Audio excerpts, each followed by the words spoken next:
हाँ जी नमस्कार। आरपीएससी के पसंदीदा 5 प्रश्नों की डोज हर बच्चे को रोज में आपका स्वागत है। मैं हेम सिंह गुजर। आज का पहला क्वेश्चन साइंस का है।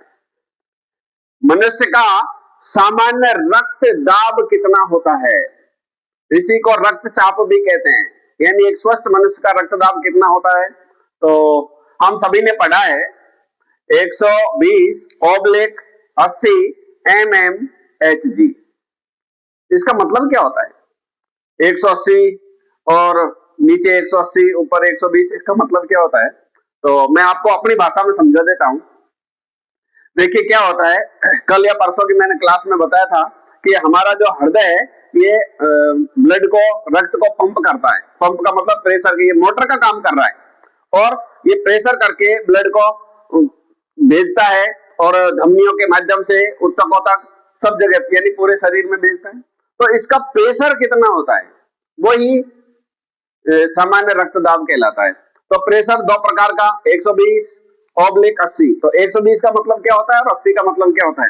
देखिए 120 का मतलब यह होता है कि जब हमारा हृदय संकुचित होता है, हृदय कब सिकुड़ेगा? जब वो ब्लड को पंप करेगा, प्रेशर डालेगा। तो जब हृदय हमारा संकुचित होता है तो हमारी धमनियों में ब्लड का प्रेशर तेज स्पीड से जाता है।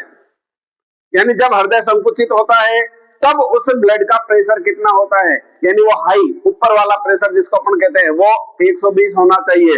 लेकिन जिस स्थिति में हमारा हृदय मतलब वापस फैलता है, क्योंकि संकुचित हो गया लेकिन वापस फैलेगा मतलब आराम की स्थिति में होगा, उस समय आपका जो ब्लड है, रक्तचाप है, वो कितना होना चाहिए? तो उस समय हमारा जो आंकड़ा है वो कितना होना चाहिए? 80 mmHg।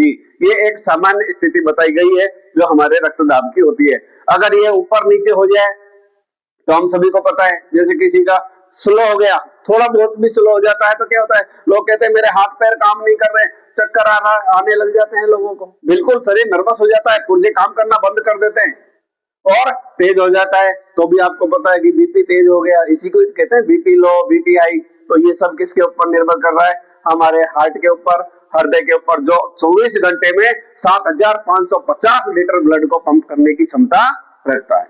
जी आज का दूसरा क्वेश्चन, राजस्थान संघ के विलय पत्र पर हस्ताक्षर करते समय किसने कहा था मैं अपने डेथ वारंट पर हस्ताक्षर कर रहा हूं? मतलब डेथ वारंट का मतलब मृत्यु प्रमाण पत्र पर, स्वयं के मृत्यु प्रमाण पत्र पर हस्ताक्षर कर रहा हूं, ऐसा किसने कहा था? देखिए जब राजस्थान में रियासतों का को एकीकरण चल रहा था, राजस्थान का एकीकरण चल रहा था, तो उस समय बांसवाड़ा के शासक थे चंद्रवीर सिंह। तो उन्होंने ये भांप लिया था कि अब राजतंत्र समाप्त होने वाला है, हमारे हाथ से सत्ता जाने वाली है। तब उसने कहा था कि मैं ये विलय पत्र पर साइन नहीं कर रहा, मैं अपने डेथ वारंट पर हस्ताक्षर कर रहा हूं। तो इस क्वेश्चन का आंसर है चंद्रवीर सिंह बांसवाड़ा, जिन्होंने कहा था मैं अपने डेथ वारंट पर हस्ताक्षर कर। हाँ जी आज का तीसरा और काफी महत्वपूर्ण क्वेश्चन है, राजस्थान के किस मेले को आदिवासियों का कुंभ कहा जाता है? देखिए हिंदुओं का कुंभ तो हम सभी को पता है, लेकिन आदिवासियों का कुंभ या भीलों का कुंभ किसे कहा जाता है? देखिए सोम, माही और जाखम के संगम पर जो त्रिवेणी संगम है, नेवरपुरा गांव, डूंगरपुर, वैनेश्वर धाम के नाम से जिसे जाना जाता है, वही आदिवासियों का कुंभ कहलाता है। क्यों कहते हैं इसको आदिवासियों का कुंभ? क्योंकि यहाँ न केवल राजस्थान के अपितु गुजरात और मध्य प्रदेश के लाखों आदिवासी या भील जनजाति के लोग आते हैं और उनकी आस्था का प्रमुख केंद्र भी है। ये लोग अपनी अस्थियां विसर्जित यहाँ पे करते हैं, ये कुंभ के समान इसे पवित्र मानते हैं, इसीलिए वैनेश्वर को आदिवासियों का या भीलों का कुंभ कहा जाता है। जी आज का चौथा क्वेश्चन, राजस्थान विधानसभा की पहली महिला मंत्री कौन थी? कौन थी पहली महिला जो राजस्थान की प्रथम मिनिस्टर बनी?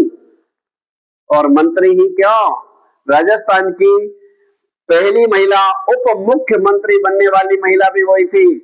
वो महान आयरन लेडी के नाम से जिसे मैं कह सकता हूं, उसका नाम है कमला बेनीवाल।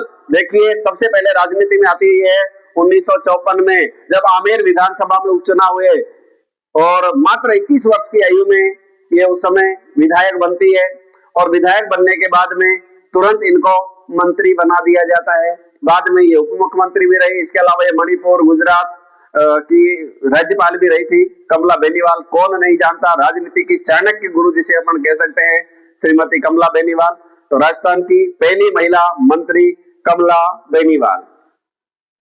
हाँ जी, आज का पांचवा और अंतिम प्रश्न, गंगधर का जैव विविधता पार्क राजस्थान में कहाँ स्थित है? गंगधर जैव विविधता पार्क, बायोडायवर्सिटी।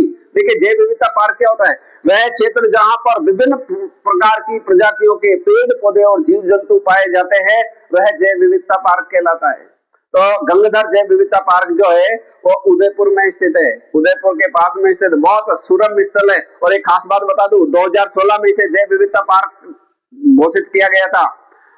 दूसरी बात, यहाँ पर चंदन के पेड़ खूब बहुतायत में मिलते हैं, खूब सारे मिलते हैं। तो जैव विविधता पार्क, गंगधर जैव विविधता पार्क, अच्छे से रट लो, उदयपुर। धन्यवाद।